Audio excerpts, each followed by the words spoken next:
Okay boys, आज हम बहुत ही महत्वपूर्ण लेक्चर लेने जा रहे हैं। बम बम।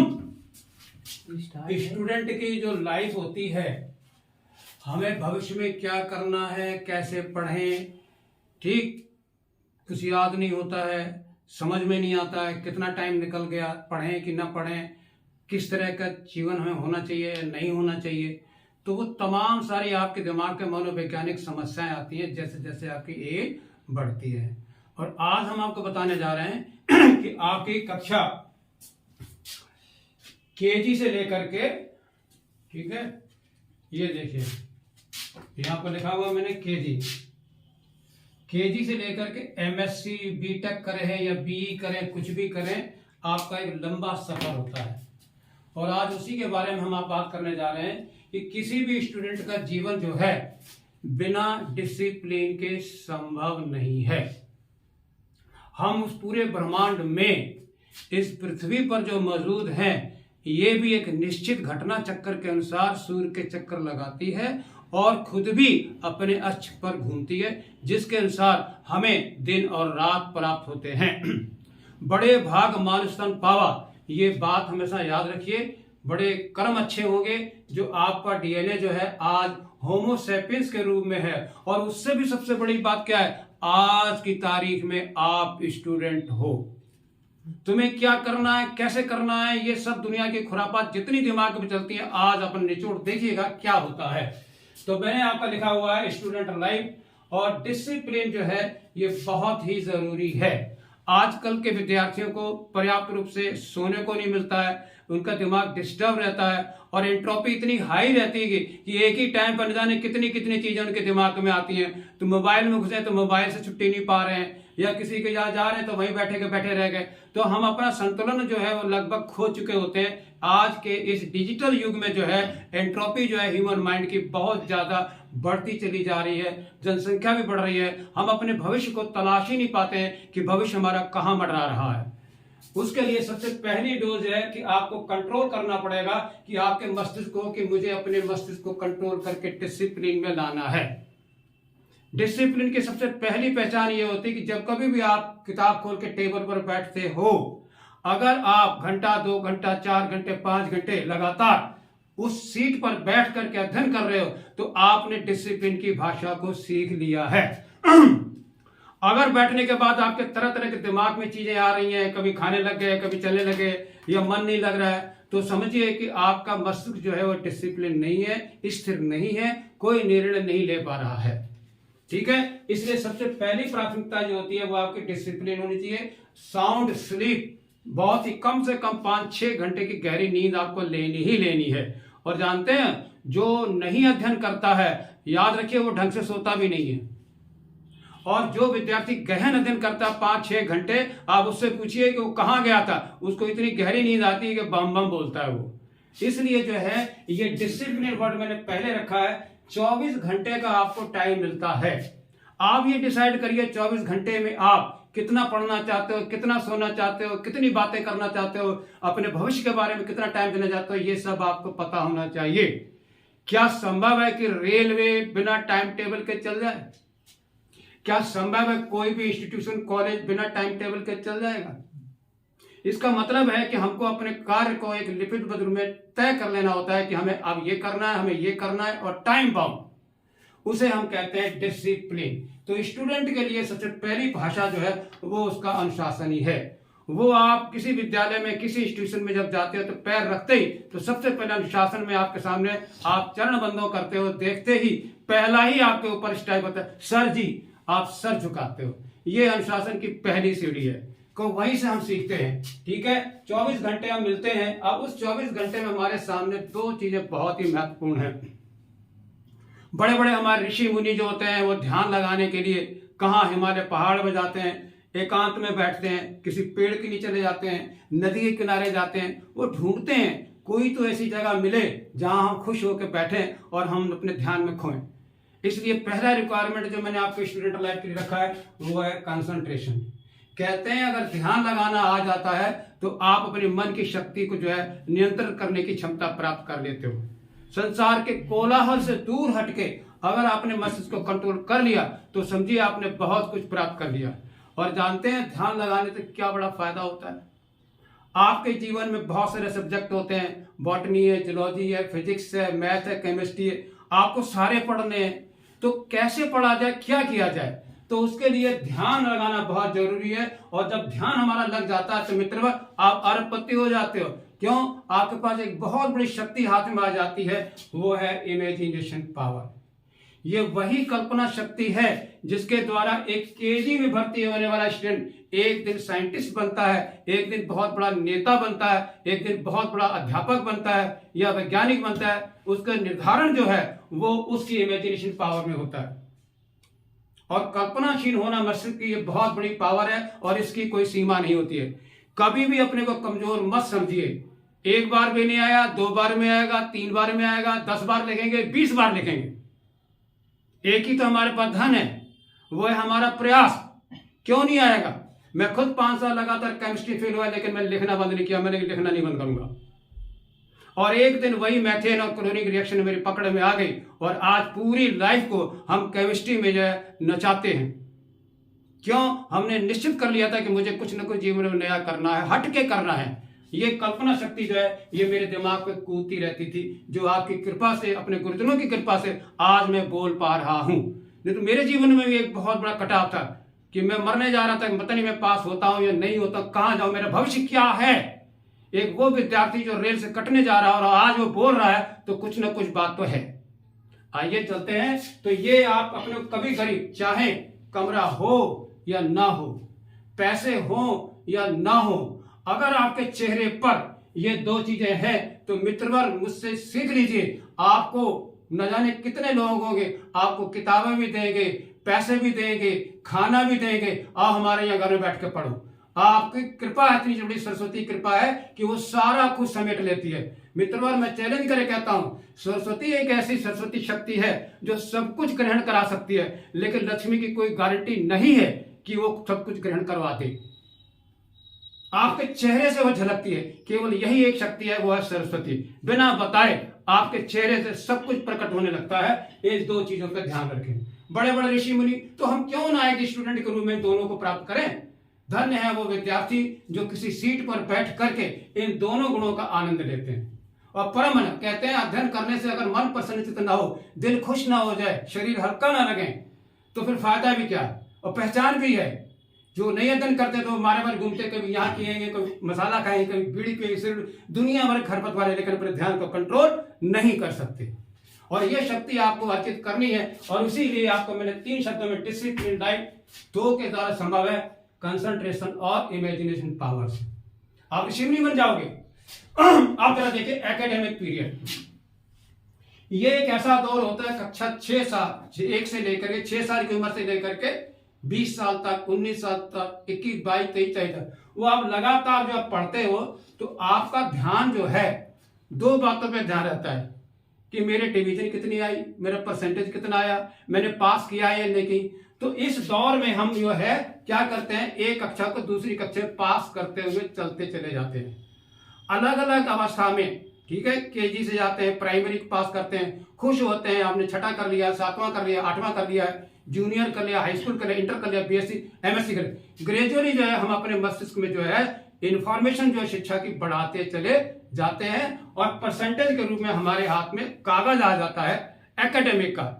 बीएससी कब किया, एमएससी कब किया, कितने परसेंटेज लाए। सिर्फ मेरी तो इंटर में 3rd डिवीजन थी, मैं रोता रहा और उसके बाद फिर फेल होता रहा और फिर एमएससी में टॉप करके सारे बवाल खत्म कर दिए। आइए जरा देखिए, इसके बाद जब आप ये डिग्री ले लेते हो फिर आप सड़क पर खड़े हो, आप क्या करें।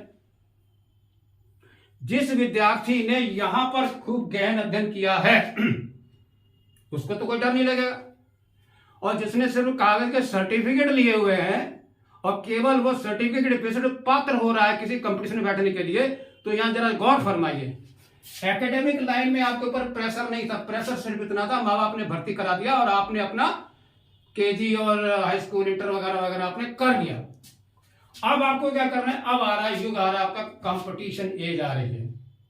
वहां पर आपने एक पूरे भारत के किसी भी स्टेट के किसी भी स्कूल और यूनिवर्सिटी में स्टूडेंट थे और जब आप इसमें आए तो आप खुल के आपका इस क्षेत्र क्या बहुत ही विराट हो गया।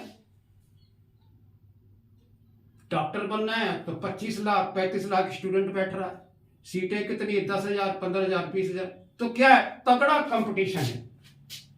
ये कंपटीशन जो है ये बताना चाहता है कि तुम्हें कितना आता है, तुमने क्या सीखा, तुम्हारे अंदर कितनी क्षमता है। ये कंपटीशन डिसाइड करता है कि भविष्य में तुम्हारा क्या होना है। आप एक इमेजिनेशन में जाके अगर पहले से डिसाइड करिए तो बहुत अच्छी बात है कि मेरे जिंदगी में कोई एम है, मैं ये करना चाहता हूं। होता भी है, कोई टीचर बनना चाहता है, कोई साइंटिस्ट बनना चाहता है नहीं, कोई सिंगर बनना चाहता है। सबके अंदर कुछ न कुछ काबिलियत मालिक देता है, सबके पास है। इस कंपटीशन की एज के लिए हमारा सबसे बड़ा दोस्त, सबसे बड़ा मित्र, कभी परेशान होते हो या दुखी होते हो या एकांत में मन न लग रहा हो तो मित्रवर छोटा सा सवाल कर लेना कि हे प्रभु आपने हमको क्या क्या दिया हुआ है। हमेशा खुश होना, जो दिया है उसके ऊपर लाख गुना उसका शुक्राना करो, और जो नहीं दिया है बहुत अच्छा किया। तो सवाल यह, जो हमारे पास है वो हमारे पास कौन सी प्रॉपर्टी है, ऐसा कौन सा धन है जो ईश्वर ने हमको अनाप शनाप बेपनाह बेशुमार कीमती दिया है। और जरा उसको गौर से देखिए, वो है आपकी सबसे बड़ी स्थिति संपत्ति, वो है आपका डीएनए। इससे बड़ा आपका कोई भी मित्र नहीं है, इससे बड़ा कोई भी धन दुनिया में नहीं है। जिस दिन इस रहस्य को समझ जाओगे भविष्य बनने में देर नहीं लगेगी। और मैं ले चलता हूं आपको, जरा देखिए कैसे ये डीएनए है। क्या संभव है बिना डीएनए के हम एमआरएनए बना लें? आप कहते हो डीएनए वर्ड, एमआरएनए वर्ड, और एमआरएनए जो है वो किसके लिए बना रहे हो? प्रोटीन के लिए बना रहे हो। क्या संभव है कोई मेमोरी बिना प्रोटीन के बन जाए? आपको अपने पिताजी का नाम नहीं भूलता है, आपको माताजी का नाम नहीं भूलता है, लेकिन ये जरूरी नहीं है कि हमारे प्राइमरी में कौन प्रधानाध्यापक थे, किसी न किसी का आप भूल जाओगे। तो 70% तो हमारा तुरंत भूल जाता है। तो हमारे सामने बड़ी समस्या आती है कि हम किस तरह का डीएनए रखें, क्या करें जो हमारा भविष्य बन जाए, कैसे पढ़ें, ये बहुत बड़ी समस्या है। एक बार में एक 10 बार में आएगा, तो मेरे सामने ये बहुत बड़ा चैलेंज था। ठीक है, आपको पता ही है कि रसरी आवत जाते सिल पर परत निशान और करत करत अभ्यास के जड़मत हो सजान। प्रभु भारतवर्ष में बहुत ज्ञान का भंडार है, कहीं थम जाइए, कहीं पीपल के नीचे बैठ जाइए, कहीं बरगद के नीचे बैठ जाइए, एकांत बैठ जाइए, आपको बहुत बड़ा मार्गदर्शन मिलेगा। आइए देखिए वो क्या करना है। उसके लिए मैंने यहाँ पर आपके 5 चीजें रखी हैं और जरा उस पर आप गौर फरमाएं। बड़ी अभिलाषा थी आपको साथ मुझे बोलने का मौका मिला है। ये देखिए, सबसे पहला जो सूत्र है, मंगल सूत्र कह लो या कोई सूत्र कह लो, कुछ भी कह लो, वो क्या है? Basic deep study. दुनिया में अगर आपको अमीनो एसिड के स्ट्रक्चर पता नहीं है, उसका केमिकल नाम पता नहीं है, उसके गुणों का पता नहीं है, तो मुझे बताओ क्या आप अच्छी प्रोटीन बना सकते हो? आपको मैजिक 20 के अमीनो एसिड का पता ही नहीं है, आपको पेप्टाइड बॉन्ड बनाने का आइडिया ही नहीं है, और आपने कहा मैंने प्रोटीन बहुत पढ़ डाली है, तो भाई आप ही वहीं का वहीं हो। तो कायदे से आप बेसिक डीप स्टडी करना जरूरी है। और मैं यहां पर लिख रहा हूं एनसीईआरटी, बहुत ही लाजवाब और बहुत ही कठोर और गुणों से भरी हुई बायोलॉजी की पुस्तक है। इतना पढ़ना आसान नहीं है, और पढ़ भी लिया तो पढ़ाना भी इतना आसान नहीं है। आपको पता होना चाहिए कोई पैराग्राफ है, कोई हेडलाइन है, कोई चित्र है, तो वो अपने आप में जानकारी लेके बैठा हुआ है। वो लाइन छोटी होती जा रही है, उतने ही गहन अध्ययन होता जा रही है। आप पढ़िए, अमीनो एसिड्स आर मोनोमर, बड़ी अच्छी बात है। अमीनो एसिड जो है वो आपके क्या है? मॉलिक्यूल चार्ज हो सकते, एम्फीटेरिक हो सकते, पता नहीं क्यों है। कितने ग्रुप है पता नहीं। जब अध्ययन डीप करोगे तब पता लगेगा अल्फा कार्बन क्या होता है, अमीनो ग्रुप क्या होता है, कार्बोक्सिल ग्रुप क्या होता है, ये कैसे बनाते हैं। तो मतलब बिना डीप स्टडी आप पेप्टाइड बॉन्ड की बात न करें। आपने कार्बोहाइड्रेट 20 बार पढ़ा और हमने आपसे पूछा मोनोसाइड डाइसैकराइड में क्या अंतर है, तो आप खामोश हो गए। भाई सीधी सी बात है, मोनोसैकेराइड का हाइड्रोलाइसिस नहीं कर सकते, डाइसैकेराइड हाइड्रोलाइसिस करके 2 मोनोसैकेराइड बना सकते हैं। ठीक है, ग्लूकोज क्या है, ये सब डीप स्टडी का नजारा है। बायोफ्यूल है, हेक्सोज है कि नहीं, कितनी बातें आपको समझ में आती है, ये आपका ये। तो बेसिक डीप स्टडी, चाहे फिजिक्स हो, केमिस्ट्री, कोई सब्जेक्ट हो, फिजियोलॉजी हो, एनाटॉमी हो, सेल बायोलॉजी हो, बायोटेक्नोलॉजी हो, इकोलॉजी हो, प्लीज रिमेंबर टाइटल क्या है ये। वो कहता है प्रिंसिपल ऑफ जेनेटिक, तो जरा देखिए प्रिंसिपल वर्ड क्या लगा हुआ है, क्या है। वो कहता है मॉलिक्यूलर जेनेटिक, बंधुवर क्या है, देखिए मॉलिक्यूल लेवल पे, गौर फरमाइए जरा सा। ठीक है, तो आपका पहला पॉइंट आपका ये, कभी भी इसके साथ समझौता ना करें, समय लगेगा और बहुत मजा आएगा। जो ये कर लेता है उसको मुड़ करके देखने की आवश्यकता नहीं रहती है। दूसरा देखिए रीजनिंग पावर। मित्रवर बायोलॉजी जब भी पढ़ें तो उसमें आप व्हाट लगाओ, हाउ लगाओ, व्हेन लगाओ। ठीक है, जितने भी प्रश्न आपके दिमाग में हो सकते हैं आप लगाइए। ग्लूकोज पॉलीहाइड्रोक्सी क्यों है भाई, सीधा सा उत्तर उसमें छिपा हुआ, ढेर सारे OH ग्रुप हैं। एल्डिहाइड है ये, ग्लूकोज क्या है, एल्डोज है, क्यों भैया, एल्डिहाइड ग्रुप है। फ्रक्टोज कीटोज क्यों है भाई, मेरे कीटो ग्रुप है। तो आप ढूंढो तो वो कीटो ग्रुप कहां है। तो ये आपको रीजनिंग पावर लगाना बहुत जरूरी है। डीएनए क्या है, रीजन लगाओ। एमआरएनए क्या है, रीजन लगाओ। प्रोटीन क्या है, पॉलीपेप्टाइड क्या है, कहीं भी लगाओ। सन क्या है, प्लेनेट क्या है, यूनिवर्स क्या है, झूठ क्या है, सच क्या है। तो जितने भी आपका प्रश्न जब तक जितने ज्यादा उठेंगे आप उतना ही ऊपर उठते चले जाओगे। Reasoning power is very important in order to just to connect yourself with the deep study, नहीं तो वो टिकेगी नहीं। पत्थर के ऊपर पानी डालते रहो, 1000 साल तक खुदा नहीं मिलने वाला। जब तक आपके दिमाग पर प्रभु की हृदय के अंदर नहीं पानी डालोगे तब तक आप भगवान को प्राप्त नहीं कर सकते। आइए रीजनिंग पावर, 2 पॉइंट आपके हो गए, चाहे फिजियोलॉजी में लगाओ चाहे जेनेटिक में लगाओ। तीसरा देखिए रिटेनिंग पावर। ये सबसे बड़ी बात है कि जो भी हम पढ़ते हैं तो 2 चीजें हमारे सामने आती हैं। हमें भूलने की भी बहुत बड़ी जरूरत है। अगर भूलेंगे नहीं तो हमारा दिमाग फ्लॉप कर जाएगा। पता नहीं दिन में कितनी बातें करते रहते, कितने लोग आपसे बात करते हैं, कितने मिलाते हैं, सारी बातें पता नहीं कहां चली जाती हैं। तो भूलना भी जो है, फॉरगेटफुलनेस भी जो है, वो बायोलॉजिकली जो है बहुत इंपॉर्टेंट है। 70% तुरंत गायब हो जाता है। अब किसी चीज को रिटेन कैसे करना है उसके लिए देखिए आपके पास क्या रिटेनिंग पावर होनी चाहिए। आपने पहाड़े याद किए फिर भूल गए, अमीनो एसिड का एक लेटर का एब्रिविएशन याद किया भूल गए, 3 लेटर वाला किया भूल गए, डीएनए का रेडियस कितना होता है आप भूल गए। भाई ऐसे तो काम नहीं चलेगा। ठीक है, एल्गी के कैरेक्टर कितने होते हैं आप भूल गए। अरे ग्रीन एल्गी के 2 एग्जांपल बताओ, अरे हमें पता नहीं। डीएनए में कौन सी बेस होती है हमें पता नहीं। तो मित्रवर क्या आप कंप्लीट रिपीट करोगे।